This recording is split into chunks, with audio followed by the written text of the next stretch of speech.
আমি আপনাদেরকে একটা ছোট্ট কারগুজারি শোনাই, আপনাদের দিল কেঁদে দিবে।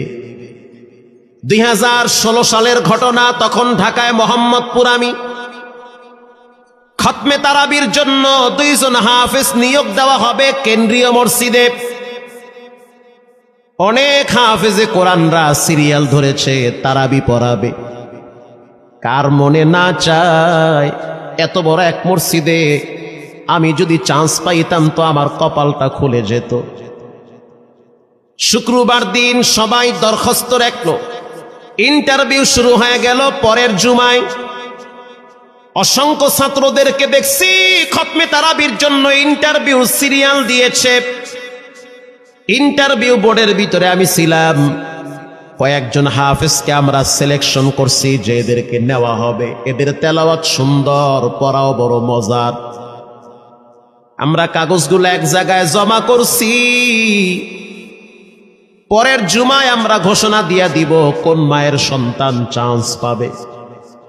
পরের জুমায় যখন জুমার নামাজের পর 3টার দিকে যখন আমরা বসে বসে ফলাফলগুলা দেখতেছি যে কাকে কত নাম্বার দেওয়া হয়েছে, দরওয়াজা লাগায় দিছি, জানলা লাগায় দিছি, এসি ছেড়ে দেওয়া হয়েছে, সব লাগানো, বাহির থেকে কিছুই দেখা যায় না।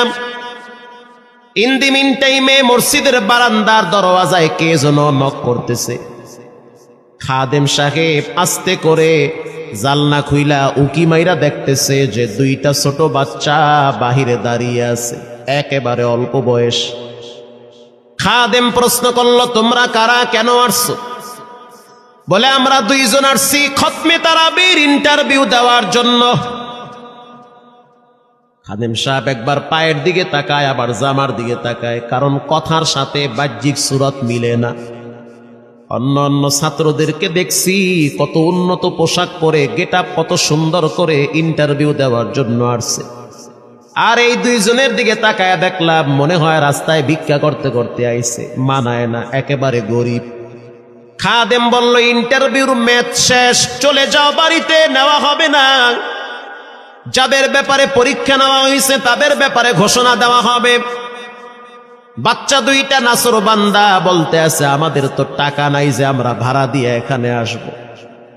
বাবায় বড় কষ্ট করে 2-4টা টাকা জমা কইরা পকেটে দিয়া পাঠায় দিছে, এজন্য আসতে দেরি হয়েছে।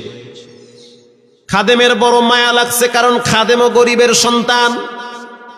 ভিতরে গিয়া মুয়াজ্জিম সাহেবের বলতে আছে, ও ভাই, বাহিরে 2টা বাচ্চা দাঁড়ায় আছে, ওরা নাকি হাফেজে কোরআন, কিন্তু দেখলে তো মানায় না। মুয়াজ্জিম সাহেব ধমক দিয়া বলতে আছে,